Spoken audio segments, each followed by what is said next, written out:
And, I think as we get older and we make mistakes and we are forgiven for those mistakes and you try to then not make those mistakes again, I think you learn a lot of humility.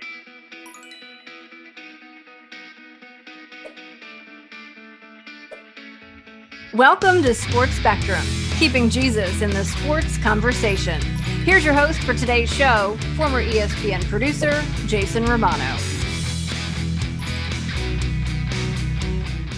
Jay Feely, CBS Sports NFL analyst, longtime NFL kicker. Welcome back to Sports Spectrum, buddy. It's good to see you. Yeah, you and I, we go back a long way now, way before CBS, back to the ESPN days. A long ways. You were a kicker. I think you were with the Giants maybe at the time. Does that sound right when you first started? I think the Giants when we did cold pizza the first time. Yeah, yes, yeah, exactly. Yes. So the whole New York connection, you could just go right into Battle and Skip Bayless. That's right. Oh my gosh, you were embracing debate before anybody else was embracing debate. When you think about those old times with Skip and who was it, Woody. And Jay. I usually sat in for Woody. Yeah, Jay Crawford was there and Dana Jacobson. Yeah, exactly. Those are fun days. Good old Pete McConville. Yeah, and Pete. Oh, I got to catch up with Pete. He's such a good dude, Pete McConville. It's been so long since those days, but it's pretty cool to see kind of where God's brought you to today, working at CBS, entering your 9th year, and you're in the middle of calling games right now, which is awesome. Your son kicking for Colorado, which we're going to talk about in a minute. But you did mention. So we were on Twitter a few months back, and I just put out what's it called? X now, I guess. But I just put out a tweet just for fun saying, hey, who's, your favorite celebrity encounter? And you simply replied, ask me this on the podcast. So let's start with that question first, Jay Feely, asking you who your favorite celebrity encounter was. Well, I've had a few because I just went and played golf with President Trump and my son last week. Wow. And he and I played golf like 3 times together. That's a pretty big celebrity encounter, I'd say. Yeah, I played golf a couple times with Bill Clinton and had dinner with him a couple times. And we did some projects down in Haiti together. And then I got to play golf with George W. Bush one time. So getting to play golf with 3 different presidents was pretty cool. Yes. Each time very unique. My son got to play with him with President Trump this earlier this month and before their season started, and he made 2 birdies to start the round, and President Trump was like buddies with him, like, okay, I got the right partner, because those 2 were partners, and they kicked our butts. I was paired with their club champ, and they kicked our butts. But that's funny.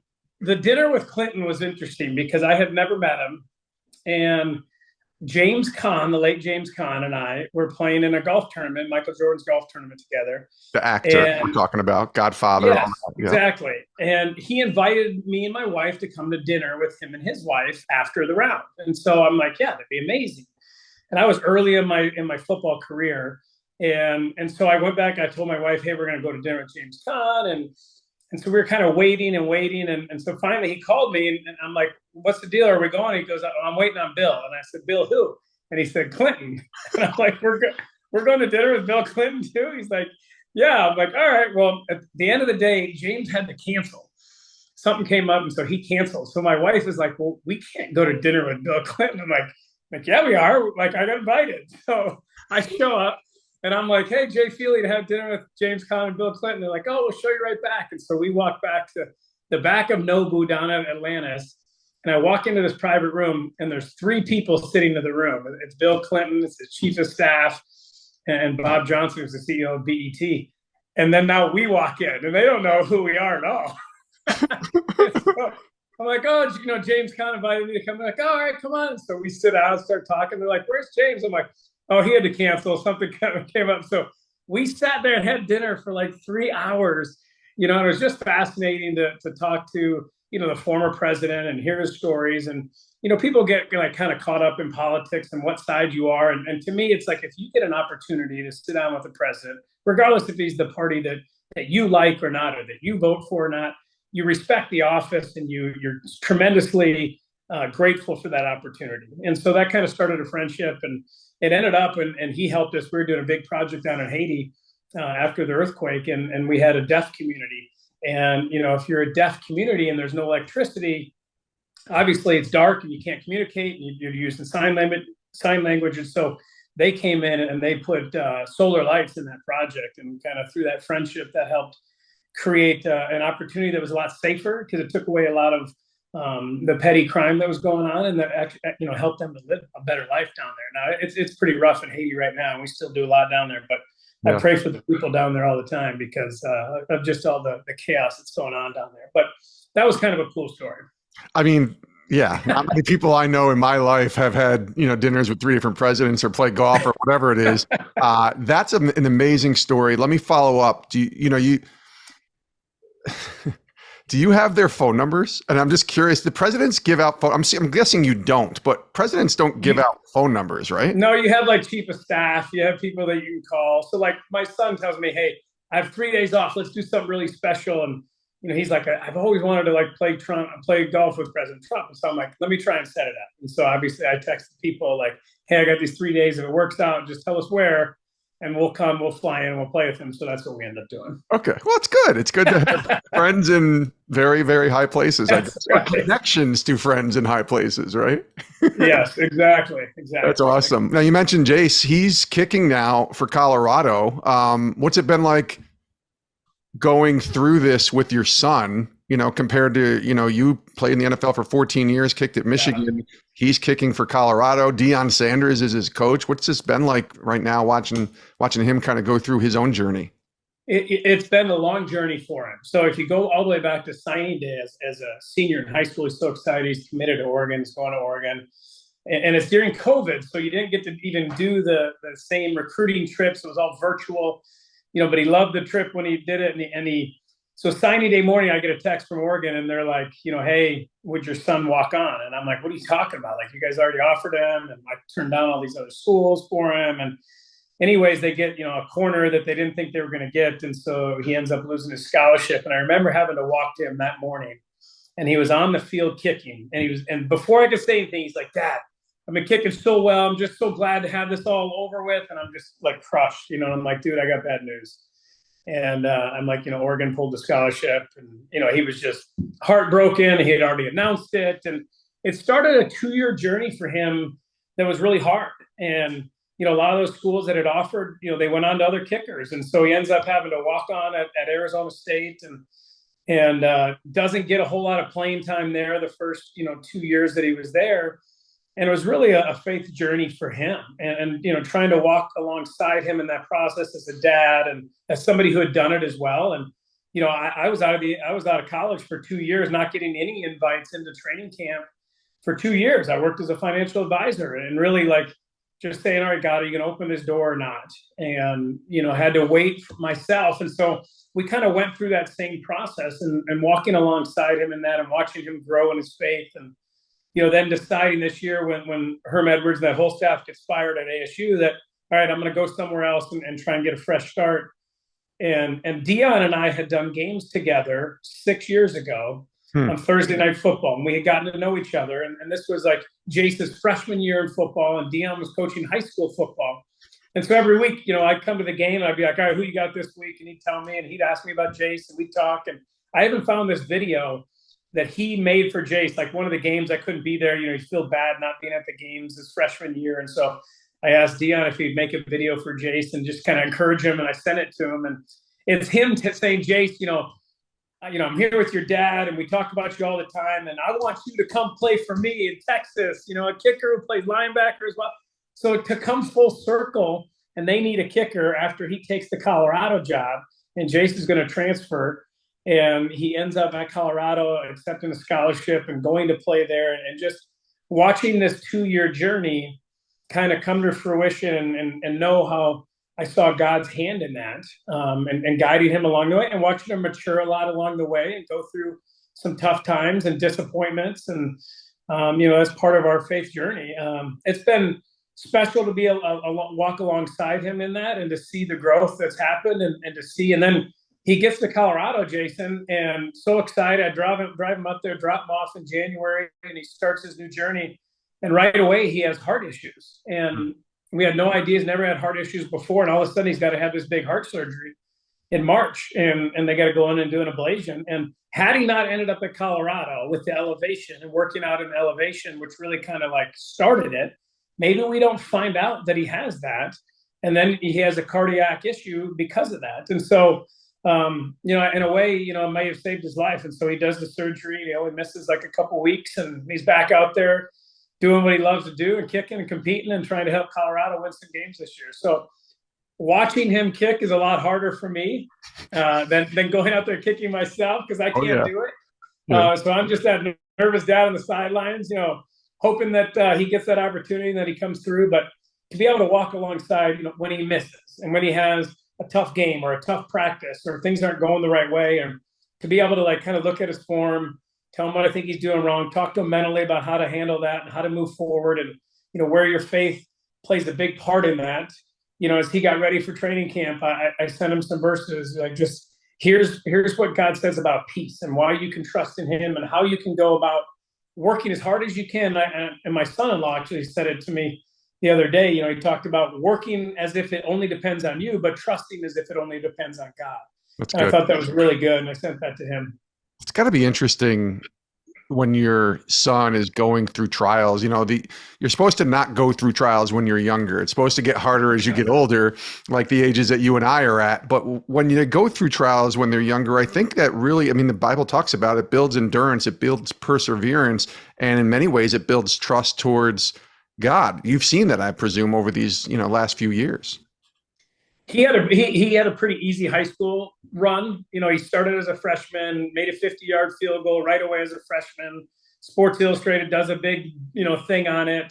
And so then, he was getting recruited and things kind of went the way he wanted. It was pretty easy for him in high school. Yeah. And so to run into his first battle with adversity, he didn't know how to handle it, so it was tough. And, he kind of responds like I do in anger, and you got to learn how to walk in faith and how to trust in God, even when those doors are closing and when your dream isn't coming true and you're not getting opportunities. And, so that was a 2-year-long process, but I've seen the growth in him. And, and I think in a way it helps me as well. And I read you're going to be a grandpa, which when I saw that, I'm like, how is Jay Feely going to be a grandpa? But my brother's the same age as you and he's a grandpa. So I guess it's not out of the realm of possibility to be in your 40s and be a grandfather. That just blows my mind. I can't believe that either. I feel like I'm still playing. I feel like I just got off the field, even though it's been 9 years. But you know what? Everybody I talk to says being a grandpa and being grandparents is the best thing in the world. Yeah. Being able to be there and just help your kids and watch your daughter mature and watch her and her husband kind of go through, that process and that faith journey as well. And it's just kind of cool to be able to sit back and to watch that and really to see the fruition of all the work that you put in, and you just kind of watch them get ready to be parents because I just remember the day I brought her home, and we were just like, now what do we do? Because I have no idea how to be a dad. And my wife. Well, now you get to give them back, Jay. If you get to take the grandkids and then say, okay, it's yours now. Yes, giving them back. I love it. Have all the fun and then give it back. That's going to be great. This trip in April you were telling me about, you took to Israel, I really want to get into. What was that experience? How did that come about? And, what was that experience like going to the Holy Land? It must have been incredible. It was on my bucket list. So something I've always wanted to do was to go to Israel. Was not planned this year at all. In fact, I got a call from a friend of mine, and he works with a group, KUFI, which is Christians United for Israel. And they take groups over and they do different, trips to Israel and help people to understand what's going on in Israel and why Christians should care about that and support what's going on in Israel. And they called me up about 2 weeks before the trip and just said, hey, we got an opening. Would you like to go on this trip? It's kind of a group of NFL players as well as a group of special forces guys. And, I thought about it and my wife was invited too, and she couldn't go. Our parents were with us. And so I knew it was going to be a trip that would just be me.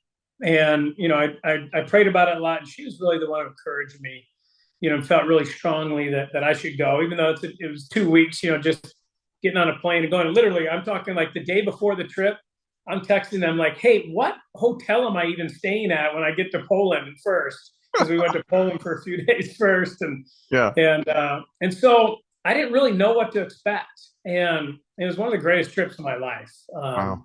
We started in Poland and, we went to Auschwitz and we went to Krakow and the ghetto there and the ghetto in Warsaw.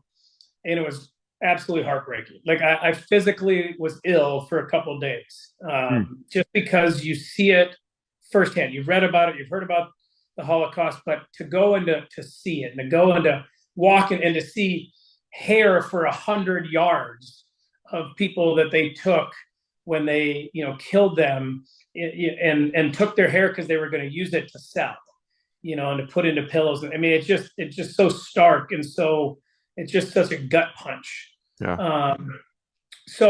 And then we were there, and then we took a group of 100 Ukrainian Jewish refugees that from the war in Ukraine had to leave, and they were taking them and bringing them to Israel, to move and to live and to sit down with an 86-year-old couple, which we did, who had lost their home in World War II when Germany had invaded Ukraine and they had to go to Russia. And then now they lost their home again. I just sat there and looked at them at 86 years old and couldn't imagine losing everything I had and having to move to a country that I don't know anything about at 86 years old, and how hard that would be, and how we have no idea here in the United States. And so, but to be a part of that process and to get on that plane and to fly with them and to see the joy, that was really cool. And then we're in Israel, and now we're walking where Jesus walked, and we're going everywhere, and the Bible is coming to life right in front of you, and you walk into the Garden of Gethsemane, and you understand now why they stopped there even, because Jewish law said, you can't go from one city to the next city at Passover. And so they're walking down the hill, and obviously they can't continue to go because it's going to be sundown. So they have to stop. And the Garden of Gethsemane is right in between, those two cities where they were walking to. And so that's why they stopped there, and to see trees that are like some of the same trees that existed then, and just bring it to life in front of you is amazing. There's something that they haven't opened yet that we got to do, and because we were with the government of Israel, they took us everywhere. But if you go to the Pool of Siloam, where Jesus did his second miracle, and there's a road that goes right from that pool directly up into the Temple Mount, and they've recently found that road. It's exactly the way it was 2,000 years ago. They're excavating the whole thing right now, and we walked on that road, and no one has walked on that road in 2,000 years. And literally, they're like, and this was, we had, our guides were Jewish guides, and they were unbelievable. But they're literally like, there's no doubt Jesus walked on this road, because everyone would have walked into the pool, and you got to go once a year, you got to pay your shekel, and they would have cleansed themselves in the pool, and then they would have walked this 2 miles up this road into the Temple Mount, and then here's where probably the money changers were, and you could see everything that's built that existed, because in Israel, like when they destroyed it, like in 75 AD, when they destroy the city, it's just ash and soot, and then they build on top, and that's what happens. And so when you excavate, you find everything the way it was. So to walk on that path and to see like, oh, this is where, the Jewish people hid under the road, and here's the holes that they destroyed because, they were getting killed by the Romans when they're destroying, the whole city in 75 AD. It's just fascinating. And, wow. It's a faith journey that you can only experience.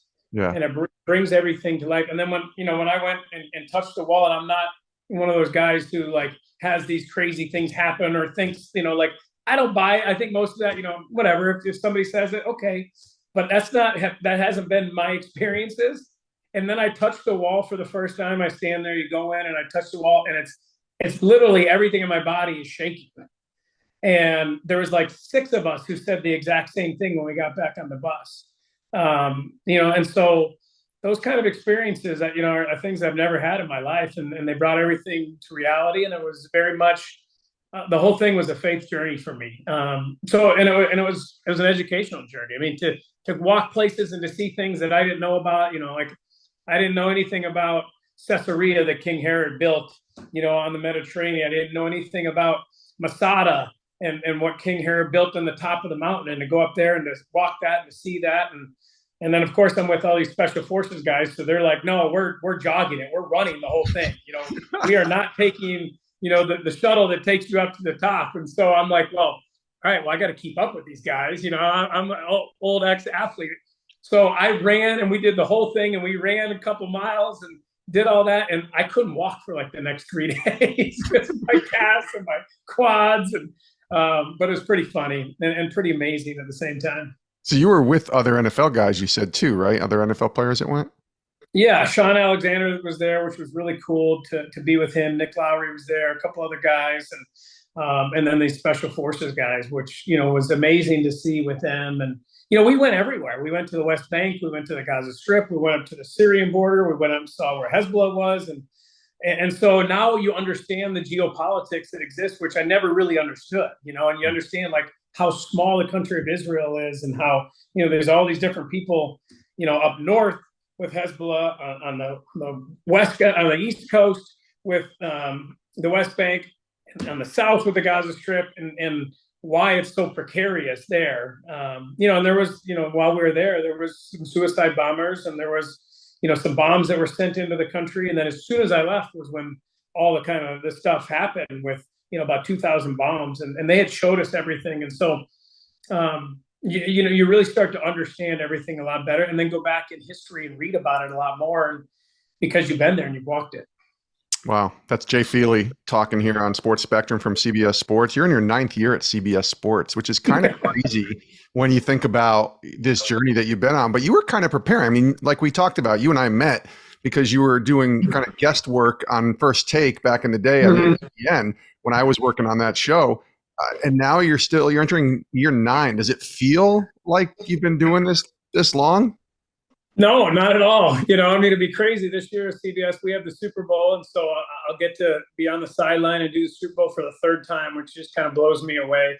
Yeah. And to be able to get to do games is such a privilege for me. To do games as a kicker, which Pat Summerall's the only other kicker that has done games, is an honor, and I take it seriously, and I try to study as hard as I can, and try to honor God through what I do and the job that I do, and honestly, getting to do like a podcast like yours because you're calling games is is pretty special. So I appreciate it. I thank you for what you're doing, and I know you took a leap of faith as well when you left ESPN and you said, "Okay, God, I'm going to trust you, and I'm going to do something here for you." But you got to provide for your family as well. So that always impressed me. It did. It always impressed me. Well, thank you. I appreciate that. I always am cheering you on as well. One of the things that I really admire about you is you're not afraid to speak up on issues, certainly issues of faith, which I think if we're followers of Christ and we're going to put that out there, then we are called to proclaim the name of Jesus, right? Like there's that's to me, that's a no-brainer. It always blows my mind when people have said, and I've talked to a lot of athletes, some of them off the record, who have said, listen, I love Jesus, but if I put this out there, it might, affect, the bottom line, or it might affect my brand, or it might, offend my company that I work with. I've always appreciated that you there's a way to do it, I think, too. You've figured out, I think, in terms of how to be outspoken about your faith, but other things too. I think I've learned and grown and through that process, because I do think there's a way to do it where you're doing it with love. And you're doing it not gently because you're being honest, but you're not doing it abrasively. And I guess if we think about Christ, like he did that as well. And he reached out across the spectrum to, every different dynamic of people, and whether they agreed with him or not, like he was going to be honest with them, but he did it in a loving, kind way. Yeah. And, I think that's what I've learned, is that you can be honest and you can talk about your faith, and you can do it in a way that doesn't push people away, that's not abrasive. And I think when I was probably younger, I was so filled with passion and just like, no, I'm right, and I'm going to prove to you why I'm right. And so it was abrasive and it was combative. And I don't think you always have to be combative. And I think you can stand up for your faith and stand up for your beliefs, even politics, whatever, without having to be combative. Because what that does, it just pushes people away and they don't listen to you. Then it just becomes an argument. Whereas, if you're talking about faith and you want somebody to know why you believe in Jesus and, why they could trust in him, being combative isn't going to, even if you win the argument, you're not going to help convince them that they should look at the validity of what Jesus said. And yet it's so easy to do that or portray that you're doing that when you go on a social media site or go on Twitter or something, and you're like, it's so easy to just jump back with whatever is right truth. And nuance is lost on Twitter. There's no doubt. Nuance and and sense of humor, and that just doesn't come across. And so, it's hard to do on that platform because you get one tweet, you may do 10 of them, and it's the full concept of what you're saying, but they're going to take one tweet, and that's the one they're going to respond to. So where you are today, when you think about the Lord and this trip in Israel, I have to imagine that just changes your life in a way that's so mind-blowing in terms of the relationship with Jesus. But where he's got you now, like what's the lesson, or what's God showing you and teaching you right now? Humility. I think that's probably, the biggest lesson, that I've been going through and learned. And, I think when you're married, my wife and I just had our 25th anniversary. Yeah. Happy anniversary. That's awesome. Yes. Which is special. But I will say, like, marriage isn't easy, and we have our ups and downs. And, I'm certainly not in any way perfect as a husband. I've made a lot of mistakes, and trying to figure out how to be a godly husband and a godly father, and now I'm going to be a godly grandfather, and try to balance that with work and what you're trying to do. I think as we get older and we make mistakes and we are forgiven for those mistakes, and you try to then not make those mistakes again, I think you learn a lot of humility that when you're younger, you don't have. And I think that's kind of the season that I'm in right now. And, it softens you, and it helps give you perspective. It gives you understanding about other people and the mistakes that they made. I know you and I have talked about just, our own fathers and going through life, with them and the mistakes that they made. It's given me more patience and more understanding, more love with my dad, and just different people in my life who we've gone through different issues with.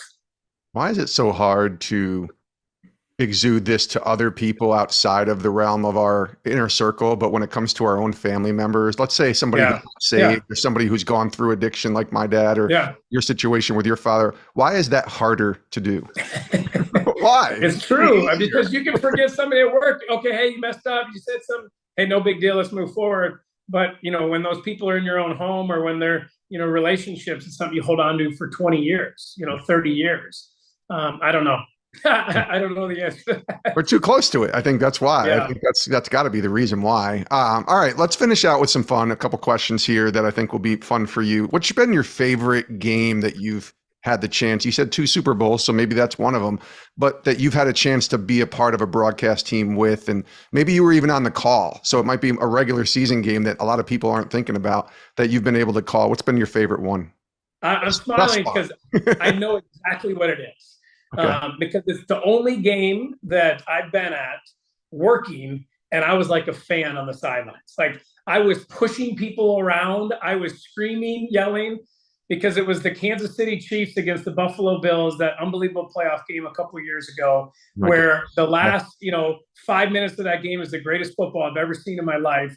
And comeback after comeback after comeback. No way it happens. Oh my, I cannot believe they just made that play, touchdown, comeback. Like, it was just spectacular football at the highest level. You don't want either team to lose. And no, literally, like, when they're making plays, I'm hugging random people, I'm jumping up and down, and I'm literally on the call. Like, I'm doing the game. And it was just one of the most fun atmospheres I've ever been in. Even though I wasn't playing, I'm just watching it. And, those two teams were playing at such a high level. If Buffalo wins that game, I think they win the Super Bowl. And they're 15 seconds away from winning that game, and they can't keep Patrick Mahomes and Travis Kelce and Harrison Butker from getting into field goal range and knocking that down. And then as soon as you go to the overtime, you're like, done. The Bills are done. The Chiefs are winning this game. Like, it was just unbelievable. And so I had so much fun doing that, and I'll never forget being on the sideline for that game. It's the most loud I think I've been as a fan watching a game that does not involve my team. Right. I've been a Cowboys fan since I was a kid, but not involving the Cowboys, and maybe forever, because I could not believe, I was screaming when the Bills scored that touchdown with 15 seconds left, like, oh my gosh, they just did it. And of course, in 99.9% of the games, that's it. The game is over. But not when you have Patrick Mahomes and Travis Kelce. And then when they came down, my wife got mad because she's a Titans fan, and she can't stand the Chiefs because they've won so much. She's like, Mahomie, he's doing it. She calls him Mahomes. Mahomie. Goes, Mahomie, he's going to do it. I can't believe this. Like, she was genuinely invested in a game that neither of us had a team we were rooting for. Yeah. It Yeah, it's the most incredible game I've Jason, watched. here's an interesting story about that game. So, you come to the end of the game, and obviously if it's a game-winning kick and I'm in that position on the sidelines, they're going to try to get to me. But because the clock was running, everything's going, they can't get to me, right? Because Jim's talking, he's setting up, Tony's got to say what he's got to say. But, I knew the play before where they were going to go with the ball, because as they get set and they come up to the line, Harrison Butker is 10 percentage points better that year on the left hash than he was on the right hash. So you figure, okay, they're going to throw the ball. It's got to be quick because they only have 6 seconds, and they got to get it, spike it. And so Kelsey lines up to the left in the slot. I'm like, they're going to Kelsey right here. That's exactly where they're going. Well, which is, everybody probably was thinking they're going to Kelsey, but when he lines up on the left, that's where they want the ball to go. And then obviously they hit it, get it down, and he comes in, and Harrison Butker drains that kick. And Harrison Butker is such a unique guy too. I just love watching him, the faith that he has. He's not shy about it. I was watching him last year, right before he made the game winner in the AFC Championship. He's got a measuring stick out on the sidelines, a tape ruler. The whole entire game, he's measuring his steps. Here's a guy who's been a Pro Bowler, one of the best kickers in the NFL his entire career, and he's measuring his steps. And I took a picture and sent it to my son, because I was like, it's a great lesson for understanding, even when you become one of the best in the world, he's one of the 2 or 3 best in the world at what he does. You have to still focus on the details of what you're doing while you're doing it to be great at what you're doing. To get the result you want, you got to keep focusing on those details. And he did that throughout that game. And then sure enough, he gets a game winner at the end of that game to send him to the Super Bowl. And I thought that was such a great lesson to learn. Well, it's got to be, I don't want to say agonizing for you, because you're going from being in the booth, as we're watching every Sunday, you're calling games as an analyst in the booth. Yeah. Right? And then in the playoffs, they bring Jay Feely and make him a sideline reporter, a kicker analyst. I don't even know what the terminology is, but you're a sideline reporter in essence, to be able to provide commentary when it comes to field goals and punts and things like that have to do with the kicking game. Special teams, Special teams, that's right. And you're there, and you probably have nugget upon nugget, and it comes to you, and you're like, all right, I guess that goes in the back pocket for another time. That has to happen multiple times. I have to humble myself when I go do that role for the playoffs and understand what my position is when I'm doing that. And the other thing is you have 5 seconds, because Jim's going to throw it down to you, but I can't bleed over the plate. And it's usually the clock is running, it's going down.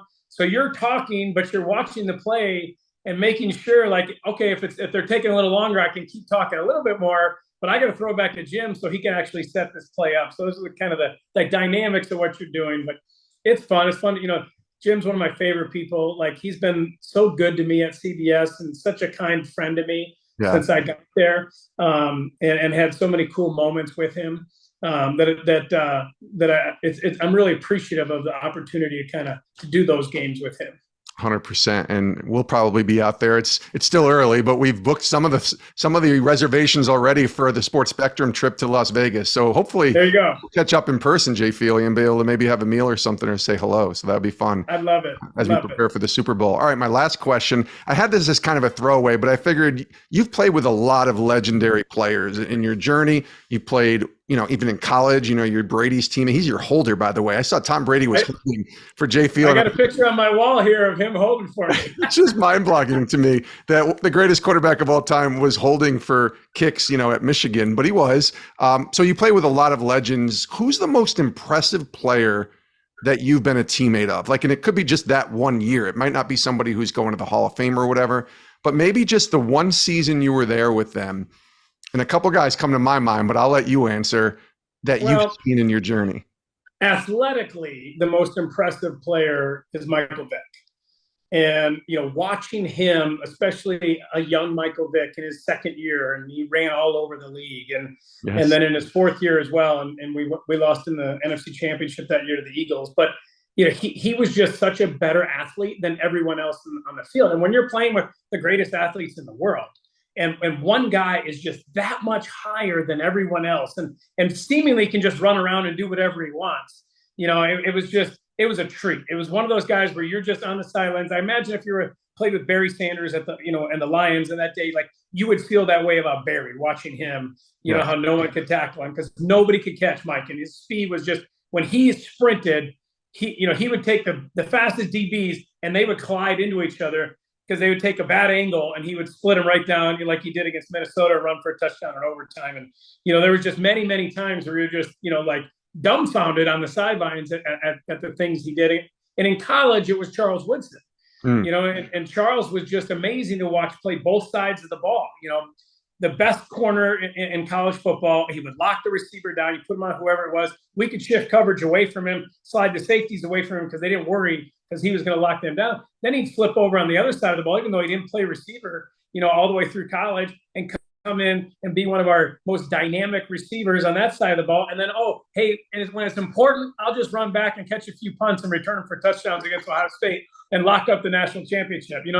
He was just really special athletically. And, I still talk to Charles a lot and get to see him. And, what's cool about Charles is that he's taken everything that he accomplished on the field, winning a Heisman, winning a Super Bowl, becoming the Hall of Fame, and he's used it to have an impact on people's lives off the field.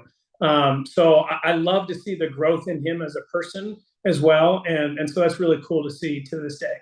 And mind you, let me just throw a couple other names out of people you played with. Obviously Larry Fitzgerald in Arizona, Brett Favre for that 1 year with the Jets, Jason Taylor. Some pretty incredible players that you've had. And Brady, the greatest of all time. Of course, yeah. we mentioned him earlier, but yes, you had him early. It's been fun. Eli Manning as well. There's been a lot of different guys that I got the privilege to play with and to play alongside and to watch and to become friends. You look at a guy like Larry Fitzgerald, consummate pro, the best teammate I ever had, always caring about everybody, never an ego at all, even though he's one of the greatest of all time. I would put him top 5 wide receivers of all time. And he had a couple of good years with Kurt Warner, but he never really had a quarterback. He played for 25 different quarterbacks. So it's pretty special to see some of those guys. Well, that's good. We're going to be watching you on Sundays, Jay Feely. We're going to be watching you at the Super Bowl and then the playoffs, hopefully, God willing. But we'll be cheering you on. And let's make sure we watch Colorado throughout the rest of this year, too, and look for Jace Feely as he does for the Bucs and Deion Sanders. When he gets that game winner and he's sitting there and I'm sitting in the stands, dying, hoping that he makes it, understanding what my family felt when I was playing. I'm just guessing, by the way, your flight scheduled, and I know you're kind of into it already, but that flight schedule is going to be quite the interesting one for Jay Feely as you try to navigate Saturdays and Sundays this year. I've been begging CBS to put me on Denver Bronco games. Yeah. If I can be there on Sunday to do the Bronco game, be able to slide up to Boulder on Saturday and watch him, that's the perfect setup. 100%. Well, listen, it's been great to catch up again and have you back on the show. Like I said, hopefully we get to see you out in Vegas. But either way, it's been great talking with you, buddy. Thanks for coming back on. Jason, an honor and privilege, bud. Thanks a lot. Thanks so much for watching today on Sports Spectrum. Make sure you click that subscribe button so you don't miss any other videos. And if you want more stories on sports and faith, check out our website, sportsspectrum.com.